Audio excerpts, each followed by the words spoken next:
Welcome to the Avantiico series, What's New in Dynamics 365 Finance and Operations. This is our September 2022 edition that covers version update 10.029. Now, our live services support team has looked through the hundreds of updates coming out in this version and distilled it down to 6 topics we think are relevant for most customers. So for today, we will be covering the following topics: depreciation of the XSLT Positive Pay format. Now, if your organization is currently using Positive Pay within D365 Finance and Operations, this may be your most important topic. Some features of Positive Pay will be depreciated soon by Microsoft, and it's important to understand if your business will be affected.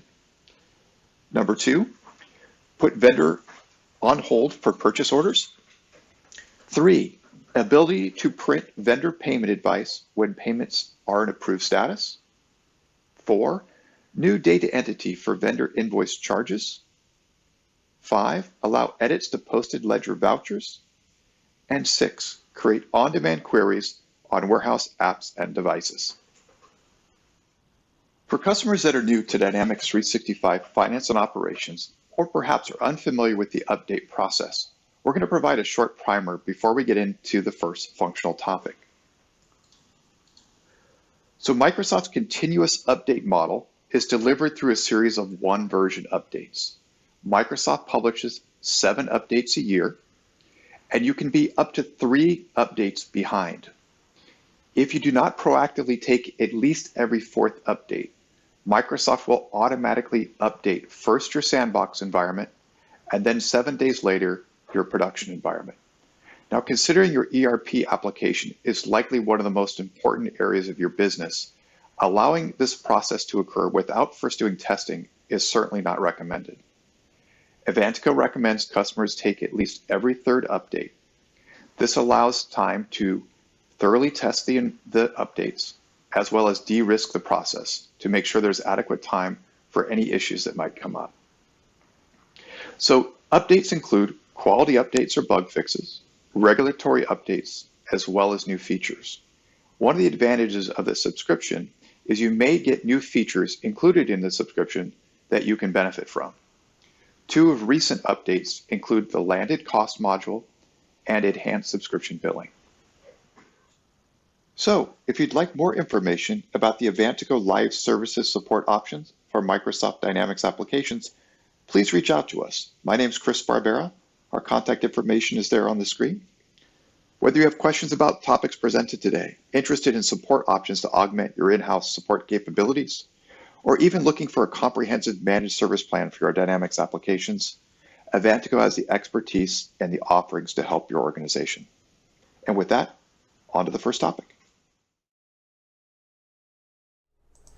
Hi, I'm Meron, one of the functional consultants here at Avantiico.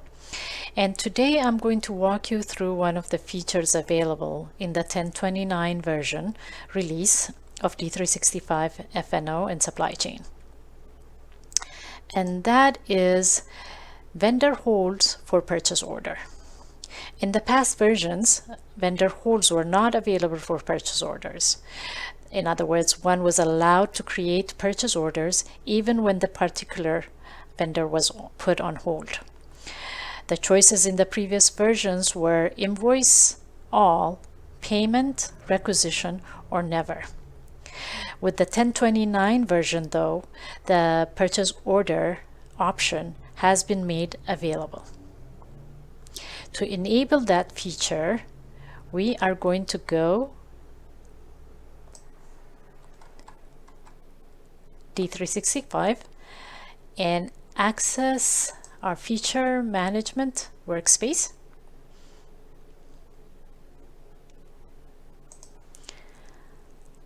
And look through the newly released features.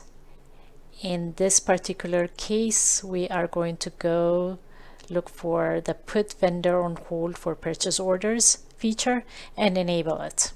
Once this is enabled, if I go back to my accounts payable and access all vendors and look through the choices for putting vendor on hold, the purchase order feature is available.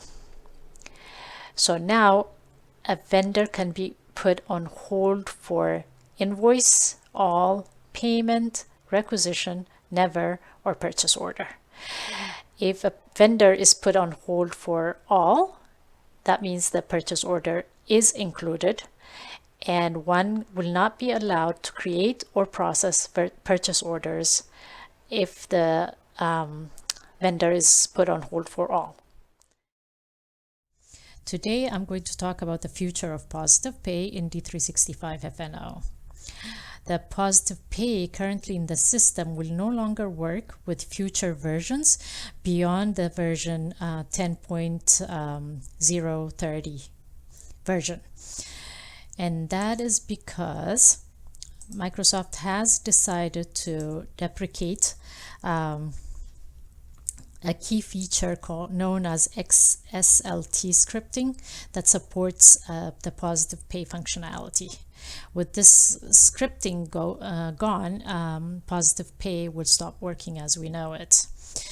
And now the reason given by Microsoft for this deprecation of the feature is to improve security and data protection within finance and operation apps. The timeline for the complete deprecation of this feature is January 31st, 2023, or version 10.030, whichever comes first.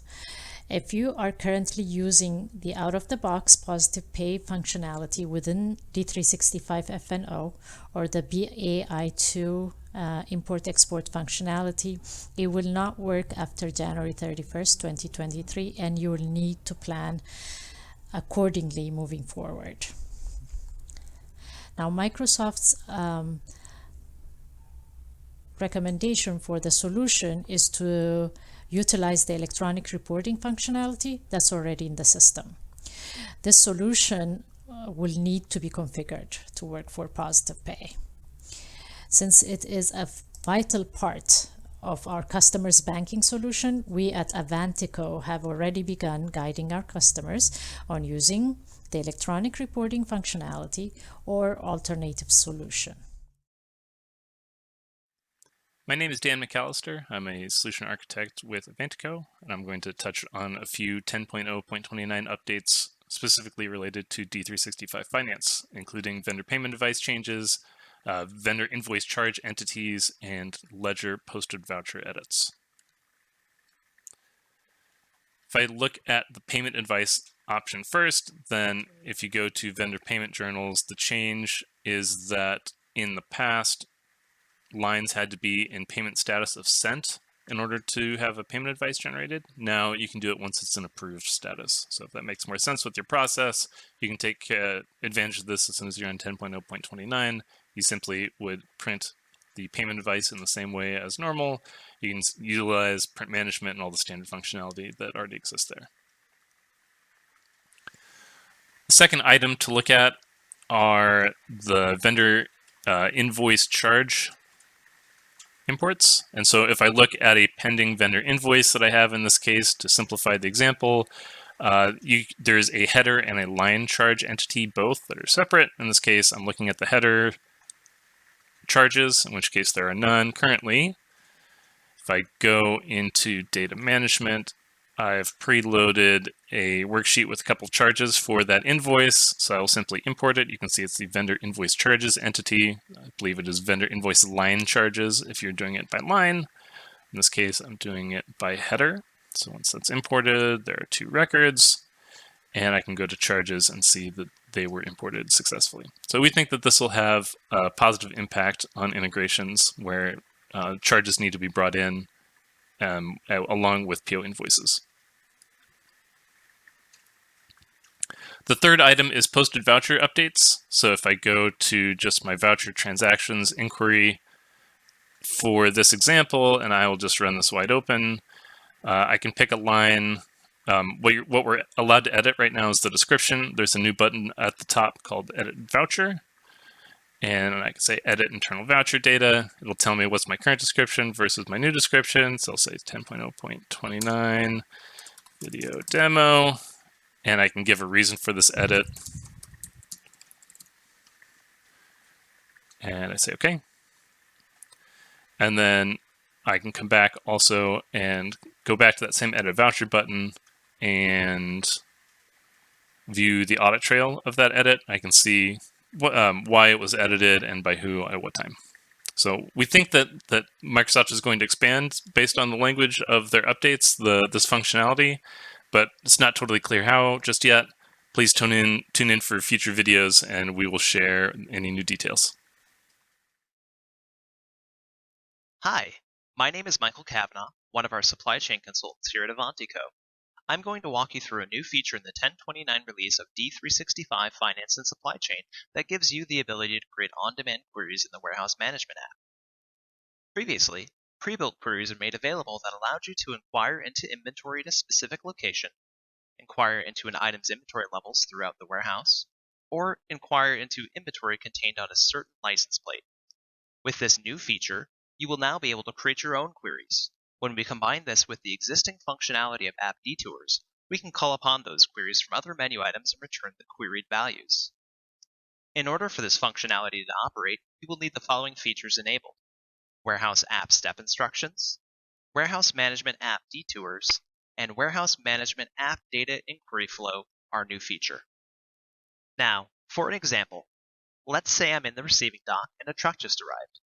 The paperwork provided doesn't have our PO number, but I do know the vendor name. I can now look up the PO with just the name. The detour will then return the PO value back to the app to continue the purchase receiving flow.